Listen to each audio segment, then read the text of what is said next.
Hello मेरे दोस्तों, आप सभी का स्वागत है मोबाइल पाठशाला के यूट्यूब चैनल पे। अगले जितने भी सेकंड या जितना भी मिनट मैं आपका लेने वाला हूं, वो बहुत वैल्यूएबल होने वाला है। वैल्यूएबल क्यों होने वाला है? क्योंकि एक भी सेकंड मैं आपसे बातचीत नहीं करूंगा, सिर्फ सवालों को मैं अटेम्प्ट करना सिखाऊंगा। कैसे अटेम्प्ट करना, देखते जाओ, सवाल करते जाओ। एमटीएस में सिलेक्शन मात्र देखने से आपका पक्का हो जाएगा। मेरी बात समझ रहे हो? मैं सिर्फ आपसे इतना कहना चाहता हूं कि जितने बच्चे वीडियो को देख रहे हैं, मैक्सिमम लोगों तक ये वीडियो पहुंचा देना। उनके फोन पे, उनके व्हाट्सएप ग्रुप पे, उनके टेलीग्राम ग्रुप पे, उनके फेसबुक ग्रुप पे इस वीडियो के लिंक को शेयर कर देना, ताकि उनको भी पता चल पाए कि सवाल को अटेम्प्ट कैसे करना है और अटेम्प्ट करके हमें अपना स्कोर कैसे करना है। स्कोर उतना करना है जितने में आप क्वालिफाई हो जाओ। मेरी बात समझ में आ रही है? ऐसा मत सोचना कि कभी भी एसएससी आपको 4-5 क्वेश्चन पे क्वालिफाई करा देगा ना, बिल्कुल नहीं। वो एक क्वालिफिकेशन मार्क तय करेगा। ये नहीं आप कह सकते कि 4-5 मार्क करके आपका सिलेक्शन हो जाएगा। वो एक क्वालिफिकेशन मार्क तय करेगा कि इतने क्वेश्चन पे आप सभी लोग क्वालिफाई हो सकते हो, लेकिन मिनिमम 30% होने वाला है या फिर 25%, मिनिमम ये है। मैक्सिमम तो एसएससी तय करेगा। डन? मेरी बातें समझ में आ गई? चलो अब हम सवालों को करते हैं। जैसे ये वाला सवाल है, इसमें ये दिया हुआ है, यहाँ पे एक करेक्शन था, मैंने कर दिया है। n is equal to under root 5 plus ये दिस वन। तो आपसे पूछ रहा है 1 अपॉन अंडर रूट की वैल्यू। तो आपको ये बात समझ में आ रही है कि 1 अपॉन अंडर रूट 9 की वैल्यू जो आएगी, वो मैं डेफिनेटली कह सकता हूँ ये रूट का 9 होगी और ये प्लस का 6। तो आप मेरी बात एक समझो जरा ध्यान से। आप ये भी समझ सकते हो, सर इस वाली चीज को आप बोल सकते हो, इस वाली चीज को आप 3 बोल सकते हो। क्या बोल सकते हो? 3। या ऐसे ही रहने दो ना, अभी ऐसे रहने दो, रूट का 9 ही रहने दो। आपने एक चिड़िया परमीकरण का नाम सुना होगा। आप बोलोगे सर बिल्कुल सुना है, तो कर दो भाई। अगर आपने नहीं भी सुना है तो सुन लो कि इसका जस्ट अपोजिट साइन के साथ सेम नंबर का ऊपर नीचे गुणा कर दो। तो यहां बच गया 3 माइनस का रूट 6 अपॉन, ये हो गया 9 और 3 में से आप जाएगा तो बचेगा 3। आप समझते हो अगर 3 से मैं काटूंगा यहां बचेगा 1। क्या बचेगा? 1। क्या बचेगा? 1। क्या बचेगा? 1। क्या बचेगा? 1। ऐसे ही कर दो, क्या दिक्कत है? सवाल तो ऐसे ही, आंसर तो ऐसे ही दिया हुआ है, कहानी खत्म हो जाएगी मेरी, है ना। रूट का 9 माइनस रूट का 6 बटा 3 बटा रूट का 3 है, बटा रूट का 3। अच्छा ये आंसर नहीं दिया हुआ ऐसा ना, नहीं दिया। आ जाओ करते हैं। तो एक काम करो, यहां हो जाएगा रूट का 9। नहीं, कहानी गड़बड़ ना हो, गड़बड़ हो जाएगी तो दिक्कत है। अच्छा नहीं, रूट का 3 कहाँ आएगा? अच्छे 3 आएगा, ये आपके सवाल का उत्तर है। रूट का 3 कहां से आएगा? वो स्क्वायर हो चुका है। चलो अगला देखो, कह रहा है इनके सम कितने होंगे। तो ये सवाल बड़ा अच्छा है। देखो ऐसा हम कैसे निकालेंगे, पहले हम नंबर ऑफ टर्म निकालते हैं, यानी कि नंबर ऑफ टर्म एन की संख्या क्या होती है। और एन की संख्या निकालने के लिए आप समझना जरा, मैं करता क्या हूं कि एल माइनस का a upon common difference d plus का 1। ये कॉमन डिफरेंस डी है, तो एल का मतलब लास्ट वाला नंबर यानी कि 40 माइनस पहला वाला नंबर यानी कि 17, कॉमन डिफरेंस यानी कि 1 प्लस का 1। तो आप समझो जरा मेरी बात को, ये हो जाएगा 23 और प्लस 1, तो भाई सब 24।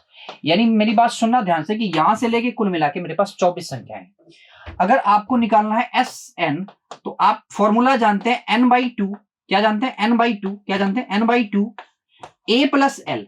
अगर आपको पहला और अंतिम वाला पद पता है तो यही निकाल लो। एन का मतलब मैंने अभी निकाला 24 बटा 2 फॉर्मूले में है। ए प्लस एल को अगर आप जोड़ोगे तो 57 आएगा। आप इसमें से काटोगे तो आएगा ये 12। तो 12 सत्ते 84 के हो गया मेरे भाई 4, कैरी हो गया 8 के, और 12 पंजे होता है 60, 60 और 8 होता है मेरे भाई 68 के। तो 684 मेरे सवाल का करेक्ट आंसर है। आप ये सारे फॉर्मूले रट लेना, इन सारे फॉर्मूले से आप आंसर कर सकते हो। इसमें पूछ रहा इकाई का क्या होगा। मेरे दोस्तों याद रखना, अगर मैंने इसको सोल्व किया तो 80 तो कट गया, बचा 1। अब 2 पे पावर अगर 1 होगा तो उसका जो वैल्यू आएगा वो 2 ही आएगा। ये भी कट जाएगा कितने तक भाई साहब? 84 तक। बचेगा इस पे 3। तो आप समझना जरा, गुणा 3 पे पावर अगर 3 हो तो 3 3 होती है 27, इसका मतलब 7 होगा। 7 दूना 14, 7 दूना 14। तो यूनिट डिजिट मुझे पूछ रहा था, तो यूनिट डिजिट 4 है। क्या उम्मीद है आपको ये चीजें समझ में आ जाएगी? अच्छा कर मैं क्या रहा हूं, मैं इस पावर को 4 से डिवाइड कर रहा हूं और सिर्फ यूनिट डिजिट पे उतना ही पावर लिखता जा रहा हूं। जैसे 4 से डिवाइड करूंगा 80 तक तो कट जाएगा, बचेगा 1। तो यूनिट डिजिट पे सिर्फ 1 पावर, यूनिट डिजिट पे सिर्फ 3 पावर, और इन सभी का मैं विस्तार करके गुणा कर ले रहा हूं। ठीक है, अगला सवाल देखो। कह रहा है कि 500 से 590 तक ऐसी कितनी संख्या है जो 2 तथा 7 से दोनों से विभाजित है। 2 और 7 दोनों से विभाजित है। देखो 2 और 7 दोनों से विभाजित तभी होंगी जब ये 14 से विभाजित होंगी। आई बात समझ में? तो एक काम कर लो, 590 को आप क्या कर लो, 14 से भाग दे दो, माइनस 500 को भी आप 14 से भाग दे दो। देखो आपको ये लग रहा होगा सर, ऐसा करो कि आप ना इन दोनों को आई मीन मतलब क्या कर दो, इन दोनों को आप घटा लो, फिर 90 को भाग दे दो 14 से। मे भी हो सकता है आपका आंसर सही आ जाए कि 90 को अगर आप 14 से भाग देते हो, ठीक है, कि 14 छक्का 84, तो मे भी हो सकता है आपका सवाल आंसर सही आ जाए, बट हमें उससे लेना देना नहीं है। हमें एक्चुअली एग्जैक्ट आंसर जो मिलेगा ऐसे ही मिलेगा, क्योंकि कभी कभी क्या होता है, ये वाला मेथड फेल हो जाता है, कभी कभी ये वाला मेथड फेल हो जाता है, ठीक है। तो आप इस वजह से इसको पूरा करो। तो 14 छक्का 84 होता है, सॉरी 14 चौक की 56, ठीक है। तो 56 बचा यहाँ पे 30, 14 दूना 28 के माइनस 14 से काटोगे तो 14 तिया 42, 14 तिया 42, बचा यहाँ पे 80 और 14 25 70। जब इन दोनों का आप डिफरेंस निकालोगे तो अब देखो आंसर कितना निकल गया, 7। हो गया ना गलत? हो गया ना गलत? मतलब ये था, आप ये सोच रहे होंगे सर आपने ऐसा कैसे किया, आपने ऐसा क्यों किया, आपने क्यों पूरा का पूरा डिवाइड नहीं किया? तो भाई पूरा का पूरा डिवाइड नहीं करना, एग्जैक्ट देखना है कि कहां तक भाग चला जा रहा है। तो 42 तक भाग चला जा रहा है, इसमें 35 तक भाग चला गया, ठीक है बस समझ में। तो 7 मेरे सवाल का उत्तर आ गया। 6 मत देना, नहीं तो गलत करके आ जाओगे, याद रखना। कह रहा है कि पी एक काम को 25 दिन में कर सकता है, पी क्यू 40% कम कुशल है, पी क्यू से 40% कम कुशल है। तो भाई 40% की फ्रैक्शन होती है 2/5, 2/5, और पी और क्यू को निकाल लो। तो भाई कह रहा है कि पी क्यू से, तो क्यू को अगर 5 ले लो तो ये हो जाएगा 3, ठीक है, 2 कम कुशल है, ठीक। तो ये हो गया इफिशियंसी। तो आपको पता है टाइम का जो रेशियो होता है वो ठीक उल्टा होता है, ये 5 हो जाएगा, ये 3 हो जाएगा। 5 बराबर 25 के, तो 3 बराबर 15 के, यानी क्यू किसी काम को 15 दिन में कर देगा। कहानी खत्म। 5 बराबर 25 के, यानी कि ये 5 यूनिट था टाइम, तो 5 नहीं 25 ले रहा था, यानी 1 यूनिट की वैल्यू 5, तो 3 यूनिट की वैल्यू 25, है ना। चलो नेक्स्ट। देखो भैया ये सवाल करना बहुत आसान है। 6 का स्क्वायर होता है 36, यानी कि 6 हो गया। बात है समझ में? अच्छा ये पूरा है, याद रखना यार, ये उसने आधा ही किया है, ये पूरा है ना? ये पूरा है कि नहीं है भाई? आधा ही होगा। 46। इसने तो काम गड़बड़ कर दिया यार। 6 छक्के 36 हो गया, 9 और 6 15 होता है ना? 9 6 15, ये तो निकलेगा ही नहीं।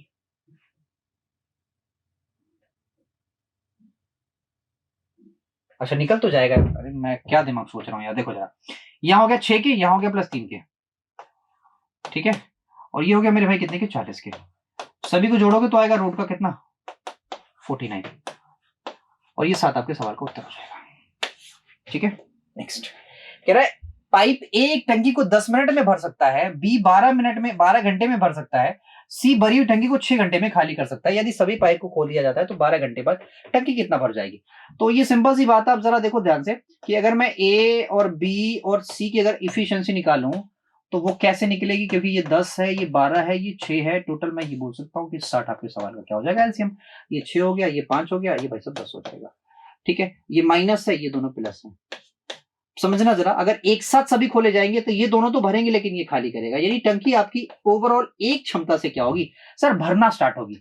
तो 12 घंटे में क्या कहानी होगी सर, 12 घंटे में 12 यूनिट भर जाएगी। तो कह रहा है बताओ 60 में से कितना भाग भर गया? तो आप बोलोगे 12 पंजे 60 सर, 1/5 भर गया। क्या भर गया? 1/5।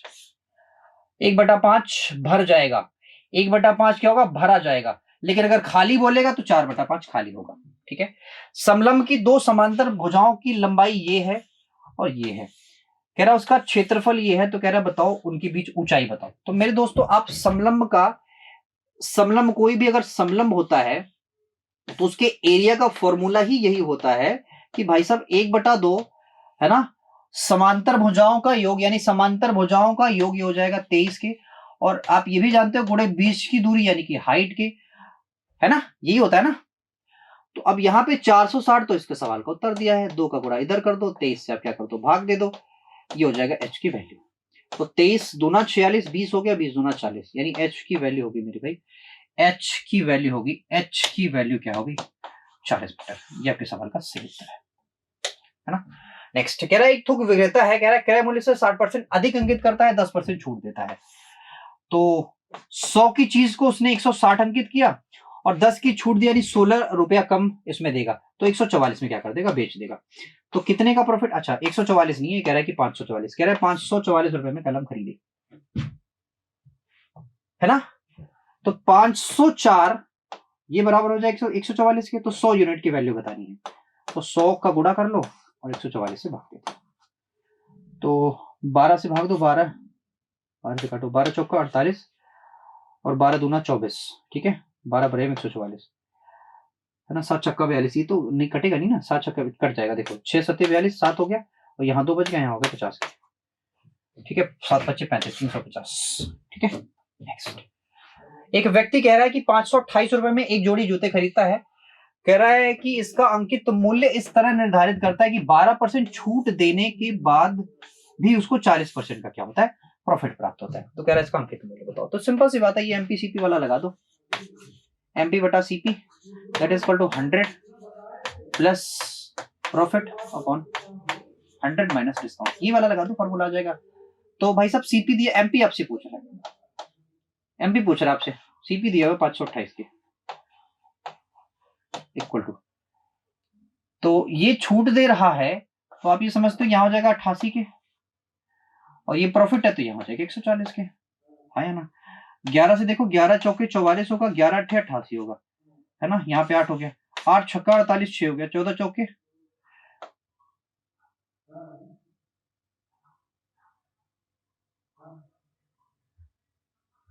8 छक्के 48, 14 छक्का 84 सीखते हैं एमपी,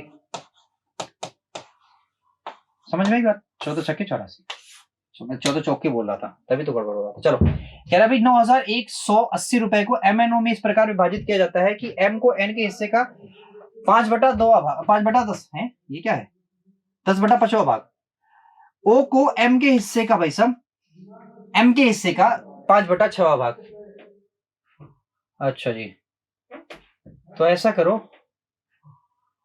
कि आप जरा ध्यान से सुनो इस बात को, कि अगर मैंने बोला है भाई N का हिस्सा, अगर मैंने बोल दिया 5 है, कहानी मुझे कुछ गड़बड़ लग रही है यार, बट चलो देखो क्या होता है, वो तो आगे जानेंगे। कह रहा है कि M को N के हिस्से का 10/5 भाग, तो M सीधा सीधा क्या मिल जाएगा, उसको 10 मिलेगा, अगर N को 5 मिला तो M को 10 मिलेगा। कह रहा O को M के हिस्से का 5/6 भाग, तो M के हिस्से का 6/5 भाग, तो 5 दूना 10 यानी कि 12, समझ रहे हो, 5/10 यानी O को मिला, ये रेशियो आ गया इनका।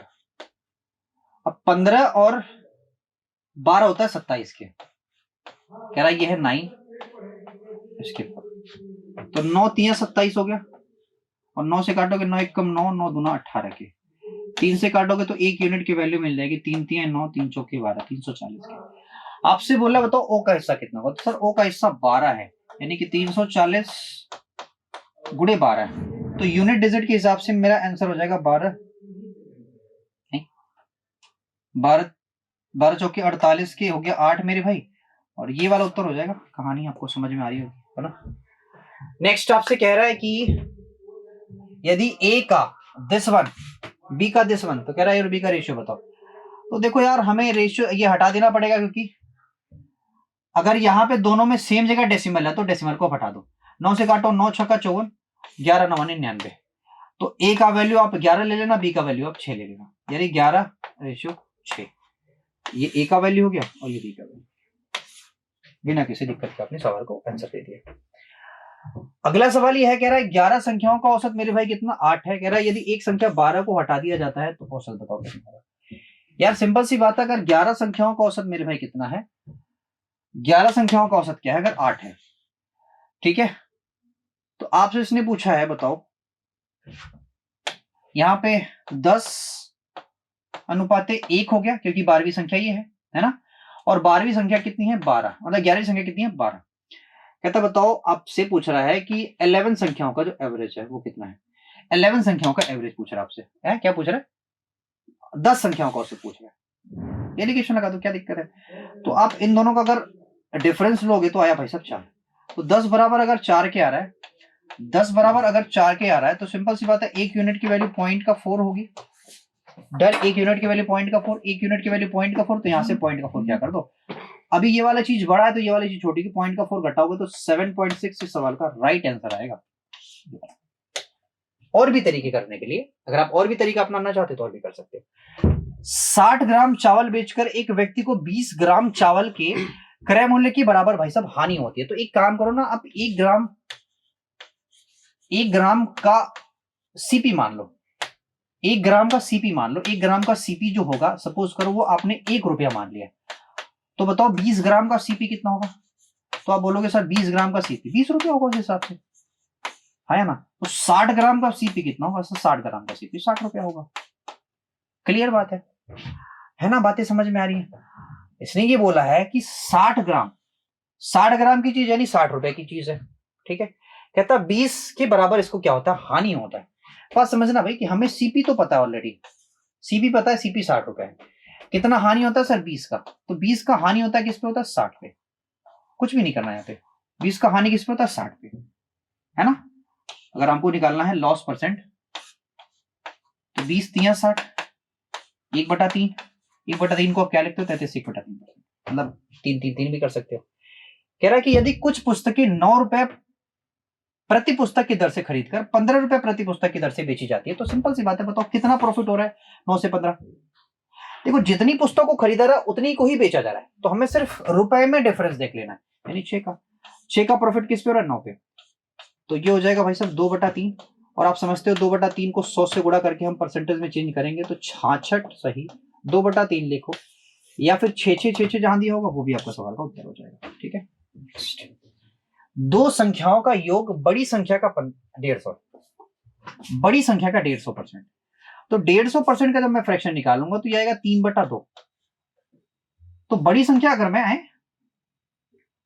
अच्छा ठीक है, तो बड़ी संख्या अगर मैं 2 ले लूंगा, बड़ी संख्या अगर मैं 2 ले लूंगा, तो इन दोनों का जो सम निकलेगा, a प्लस b का जो सम निकलेगा वो भाई साहब 3 निकलेगा, यानी डेफिनेटली फिर छोटी संख्या क्या निकलेगी? 1 निकलेगी। ये बड़ी संख्या हो गई, ये छोटी संख्या, ये दोनों का रेशियो। कह रहा छोटी संख्या 16 है तो बड़ी संख्या कितनी होगी? नहीं, छोटी संख्या कितनी? 16। 1 बराबर 16 के, 2 बराबर 24, 16 तो ना 32 के, 1 बराबर भाई साहब 16 के, तो 2 बराबर, सिंपल सी बात है, ये 32 का होगा। नेक्स्ट, एक शहर में 20% लोग साक्षर हैं, साक्षर लोगों की जनसंख्या 500, तो कुल जनसंख्या बताओ। यार सिंपल सी बात है कि अगर 20% लोग साक्षर हैं, ये 500 के बराबर है, 5000 के बराबर है, तो बोल रहा है 100%। तो एक काम करो ना, 5 का गुणा कर दो, 5 का गुणा करने से ये 100 हो गया, तो 5 के इधर भी गुणा कर दो, तो भाई साहब ये 25,000 के हो जाएगा, यानी नगर की जनसंख्या कितनी? 25,000 की। ये ट्रिक है, एक तरीका है। शांत जल में नाव की गति 50 किलोमीटर प्रति घंटा है, वह धारा के प्रतिकूल 500 किलोमीटर की दूरी तय करने में 20 घंटा समय लेती है। बताओ धारा की चाल कितनी होगी? तो यार ये तो मेरे लिए दाएं बाएं हाथ का खेल, आप सभी लोग समझते हो। 20 घंटे एक काटोगे तो ये आएगा 25 के। किसके आएगा? ये 25 के आएगा। ओवरऑल मेरे भाई कितना हो गया? 25 के। तो ओवरऑल 25 हो गया, तो 25 मेरे सवाल का उत्तर भी हो जाएगा, कहानी खत्म। ठीक।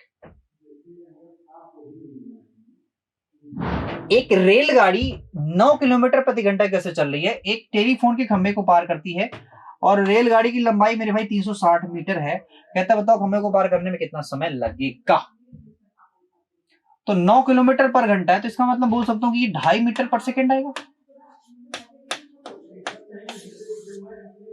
ठीक, तो 300, ठीक है, समझ रहे हो मेरी बातें? ये हो जाएगा भाई साहब आपके टाइम का, ये टाइम का हो जाएगा।